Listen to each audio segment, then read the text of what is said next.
Imagine waking up one day and realizing that nothing around you truly means anything. The news, the endless social media posts, the constant stream of information, it all feels hollow. You scroll, you watch, you consume, yet deep inside, you feel emptier than ever. Have you ever wondered why? Why do so many people today feel detached, directionless, or indifferent to life itself? Why is nihilism, the belief that life has no inherent meaning, silently becoming the default philosophy of our age? In today's video, we are going to explore this question in depth. We will uncover how modern culture, technology, and even our own psychological structures have led us into a quiet crisis of meaning. We'll examine the thinkers who foresaw this transformation, and more importantly, we'll discover what can be done to rise above it. Stay until the very end, because the last revelation might completely change the way you see yourself and the world. Before we begin, make sure to subscribe to the channel, leave a like, and share your thoughts in the comments. Your participation helps us bring more deep and transformative content like this. What you are about to hear might challenge your beliefs, but it could also awaken a new understanding of who you are and what truly matters. Let's begin. Nihilism didn't just appear overnight. Its roots trace back centuries, but it was in the modern era, the age of reason, science, and industrial progress, that it began to spread like a silent fog. When Friedrich Nietzsche declared, "God is dead and we have killed him," he wasn't speaking about a literal death of a deity, but about the collapse of shared meaning. Humanity, he said, had dismantled the moral and spiritual structures that gave life purpose, and now we were left staring into the abyss, uncertain of what to believe. Think about it. Our ancestors found meaning through religion, community, tradition, and the natural world. Today we seek meaning through consumption, entertainment, and endless digital stimulation. The result? A generation more connected than ever, yet profoundly alone. A society flooded with information, but starving for wisdom. Modern nihilism isn't the dramatic kind we read about in philosophy books. It's subtle. It's the quiet resignation that says, nothing really matters. It's the apathy that keeps us scrolling instead of acting, numbing instead of feeling. It's hidden behind humor, behind irony, behind the endless distractions we use to avoid confronting the void inside. The psychologist Viktor Frankl, who survived the horrors of the concentration camps, observed something profound. Those who lost their sense of purpose were the first to give up. He wrote that life is never made unbearable by circumstances, but only by lack of meaning and purpose. If that was true even in the darkest of times, what does it say about our world today, where comfort is abundant but meaning is scarce? Nihilism thrives where meaning decays, and meaning decays when everything becomes relative, when nothing is sacred, and when the only value that remains is personal pleasure. Modern society has replaced faith with algorithms, community with individualism, and depth with distraction. Our gods are now screens, our prayers are notifications, and our rituals are clicks and swipes. But the question we must ask ourselves is this: are we truly free without meaning, or are we slaves to our own emptiness? Look around. How often do people pursue goals they secretly don't believe in? How many live for validation, not conviction? We chase careers for prestige, relationships for comfort, pleasures for escape, and yet, when the lights go out and silence returns, something inside us whispers that none of it feels real. That whisper is nihilism, and it's growing louder. Philosophers like Albert Camus tried to confront it head-on. Camus argued that even if life has no ultimate meaning, we must rebel against the absurd by creating our own purpose. In his view, the struggle itself, the act of living consciously, is what gives life value. The meaning of life, he wrote, is whatever you give it. But in our age of passive consumption, how many still have the strength to create meaning rather than simply consume it? Perhaps that's the tragedy of modern nihilism. It's not dramatic despair, but quiet indifference.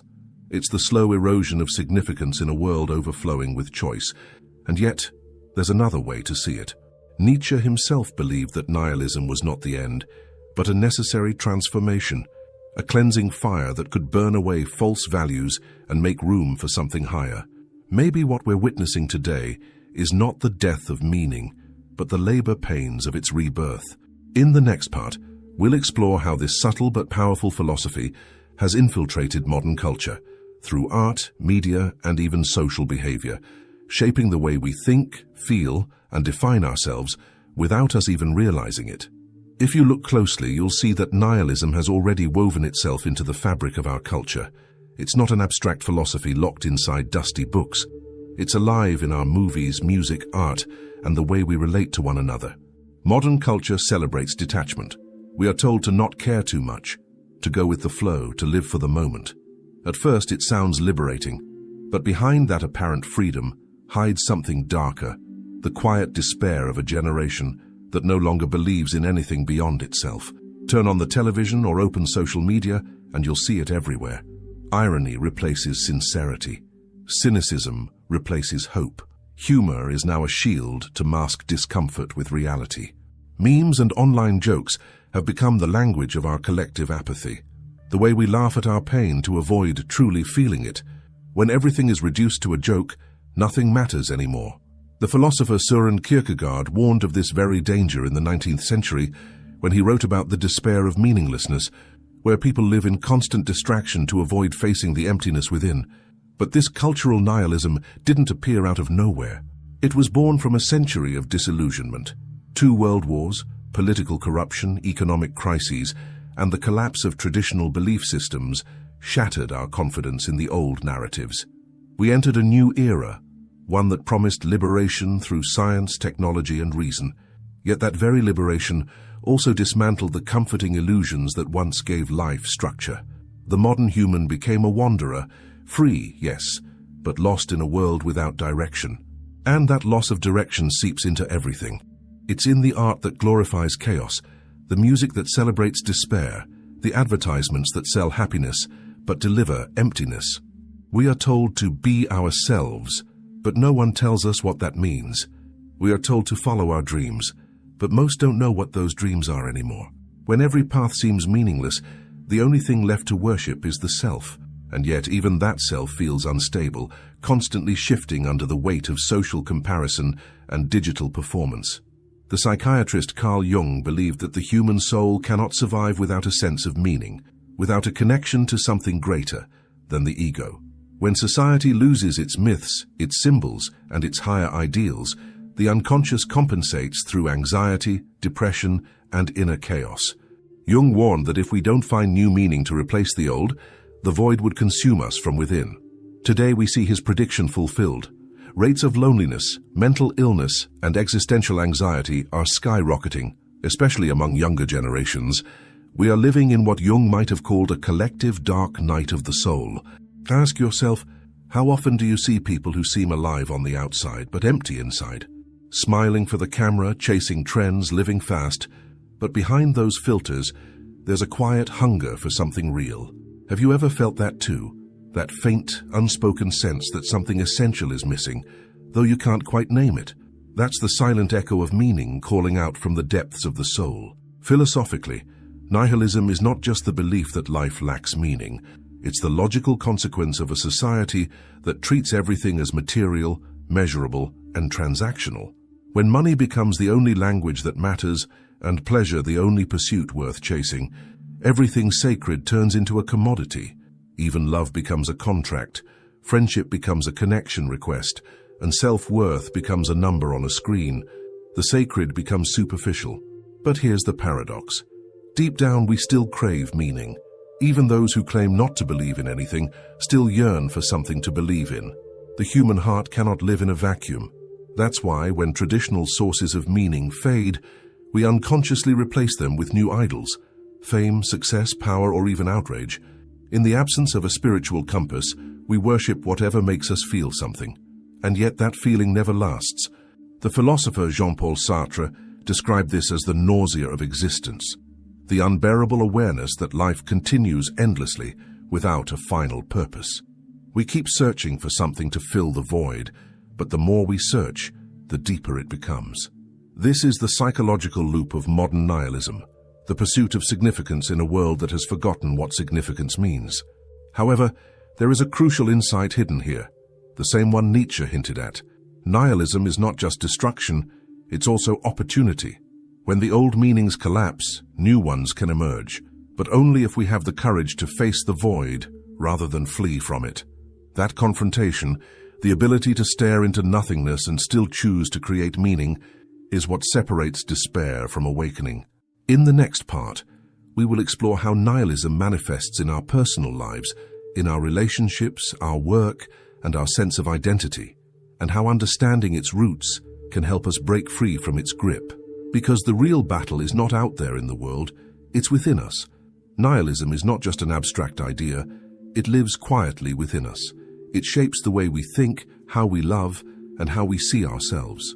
Its presence can be subtle, a lack of motivation, a sense of detachment, or a quiet belief that nothing we do truly matters.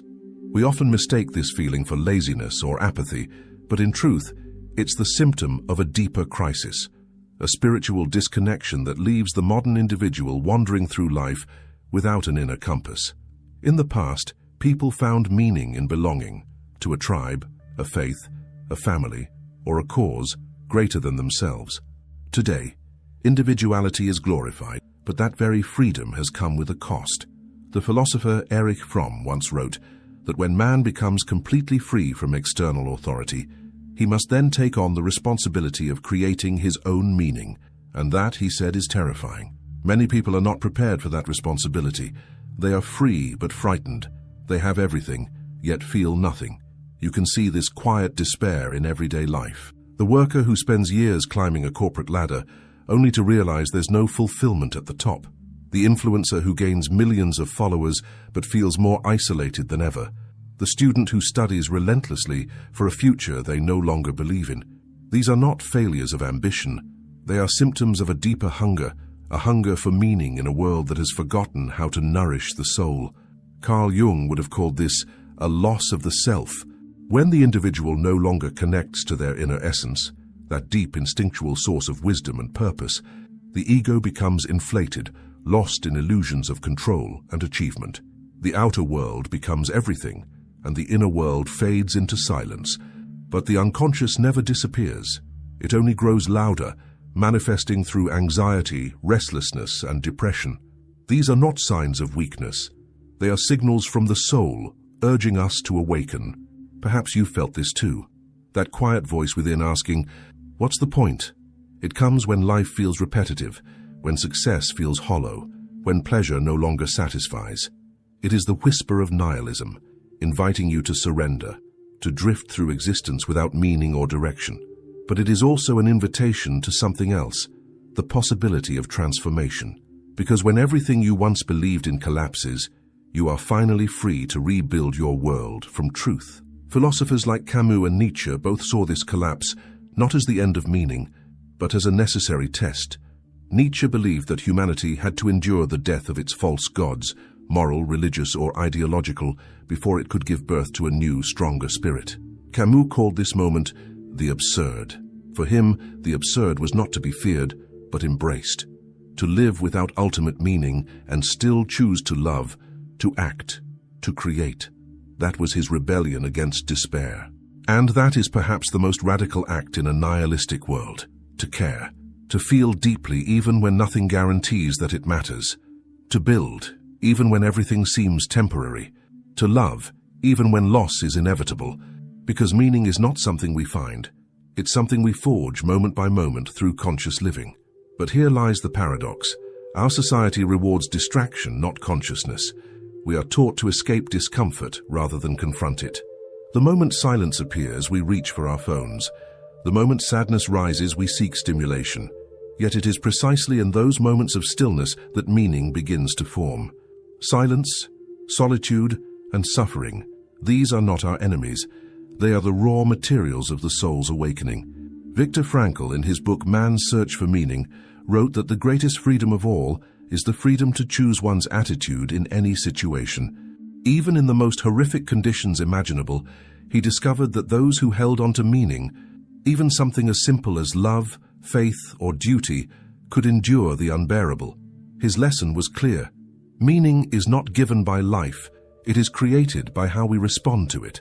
So what happens when an entire generation stops creating meaning and begins to drift through existence passively?